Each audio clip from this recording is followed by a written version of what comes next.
Hi, this is Carlos Cousins, and the following literary analysis problem is just your regular words and context question. Let's go ahead and read this in line 47 in the context of this paragraph. It's very short. Let's just read all two sentences here to try to figure out what's going on. Why should I mind, Simon? Doesn't one always think of the past in a garden with men and women lying under the trees? Aren't they once past, those men and women, they, all that remains of it? Okay, so that's kind of strange because the men and women are there presently.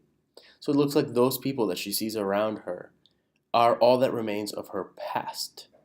Maybe there used to be people lying around the trees in the past in the same garden. We can assume that maybe. Those men and women, those ghosts lying under the trees. That's strange. So it looks like these men and women are no longer just the actual men and women lying around her, but they seem to symbolize people that used to be there in her past. They're ghosts in that they're shadows of the people that used to be there, maybe.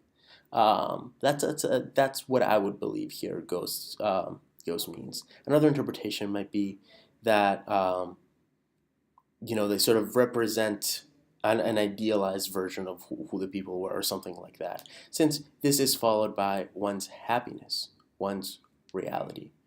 So it looks like it's not the people themselves, but sort of what they represent, what you nostalgically might remember about the past, which she calls happiness and reality here.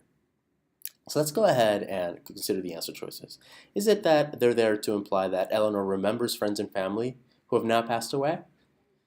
Maybe. She's definitely remembering people lying under the trees. They may have been her friends. They may have been family members. And they may now be dead. But we don't know any of those things. All we know is that they were men and women lying under the trees. So we would have to make a couple assumptions there to select answer choice A. Be very careful with falling into that trap in this type of passage.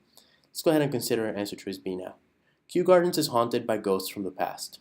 Oh, well, no, they're not literal ghosts. Nothing, spooky here is going on. It's not a ghost story. It looks like this is meant figuratively to refer to something, in the past. They're standing for something else. It's a symbol. For that reason, we can get rid of answer choice B here.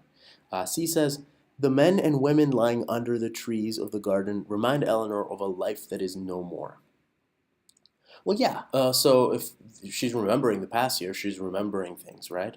And these men and women that she sees now, aren't they once past? She says she is equating them to the past. So they're reminding her of something that already happened by definition there. So that looks really good as an answer. Maybe the next one will be good as well. Let's check this out. Eleanor considers the men and women she knew when she was younger her only happiness and true reality.